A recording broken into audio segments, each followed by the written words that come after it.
Bonjour à tous, on se retrouve pour une nouvelle vidéo et aujourd'hui on va faire une vidéo un peu plus rapide que d'habitude puisqu'on va parler d'un sujet en particulier. C'est donc la finale de la Ligue des Champions qui va avoir lieu le samedi 26 mai 2018 à Kiev. Elle opposera le Real Madrid aux Reds de Liverpool. Après avoir éliminé le PSG sans grosse frayeur en huitième de finale, puis la Juventus en quart de finale au terme d'une fin de match sous haute tension, le Real Madrid s'est hissé en demi-finale avec la ferme intention de rejoindre la finale pour participer à une troisième finale de Ligue des Champions consécutive. Les hommes de Zinedine Zidane sont donc allés s'imposer 2-1 à Munich pour le match aller des demi-finales et ensuite a réussi à concéder le nul à Bernabéu, synonyme de qualification. Étincelant tout au long de son parcours, Liverpool a d'abord étouffé Porto en huitième de finale. Ils ont rejoint les quarts où ils affrontaient Man City. Ils leur ont donné une leçon de football. En demi-finale, les Reds sont allés affronter l'AS Roma, équipe héroïque qui venait d'éliminer le FC Barcelone. Et au terme de deux affiches spectaculaires, 5-2 à l'aller pour les Reds et 4-2 au retour pour l'AS Roma, c'est bien Liverpool qui s'est qualifié pour la finale de la Coupe aux grandes oreilles, ce qui n'était pas arrivé depuis 13 ans. Et leur victoire historique contre le Milan AC, où ils étaient revenus d'un 3-0 pour aller finalement remporter la Ligue des Champions au terme des tirs au but.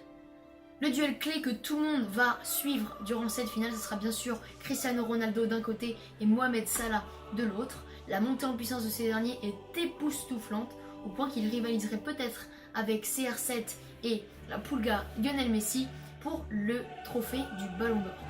Salah cette saison, c'est 11 buts et 4 passes D en Ligue des Champions en seulement 13 matchs. C'est véritablement lui qui porte les Reds avec ses accélérations, ses dribbles, sa finition et bien évidemment son entente avec les deux de devant qui l'accompagnent, Roberto Firmino et Sadio Mané. Le Real est cependant archi favori, on connaît la décisivité en finale de CR7 et les Merengues sont aussi super armés défensivement avec Varane et Ramos, c'est du très solide.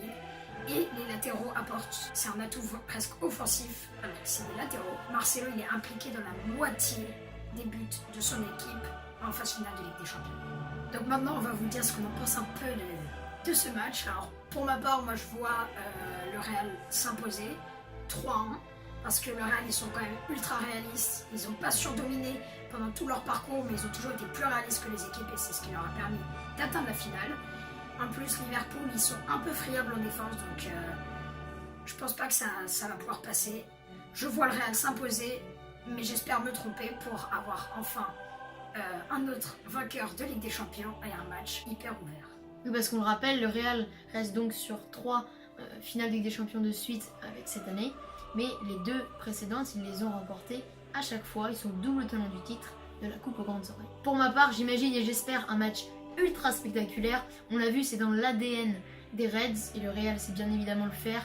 Il est extrêmement armé offensivement puisqu'il a probablement le meilleur joueur du monde sur son flanc gauche. La folie et l'engouement qui plane sur les Reds cette année peut-il cependant leur permettre de vaincre la Maison Blanche, on a dit double tenant du titre de la Coupe aux grandes oreilles? Et bah, ça sera réellement l'enjeu. Je supporterai bien évidemment les Reds puisque bien évidemment on aime le changement et puis je veux dire, les Reds sont Liverpool est irrésistible cette année, on adore les voir jouer à chaque match, c'est toujours un énorme plaisir. Je ne vais pas prédire de score, mais en tout cas je serai derrière les Reds, même si ça sera très compliqué. Donc voilà, c'est tout pour nous. On rappelle que le match est diffusé sur C8, donc pas d'excuses, on regarde le match. On va le regarder, vous le regardez aussi. Et ça fait un peu beaucoup, il faut le regarder, mais en tout cas, profitez bien. Ciao.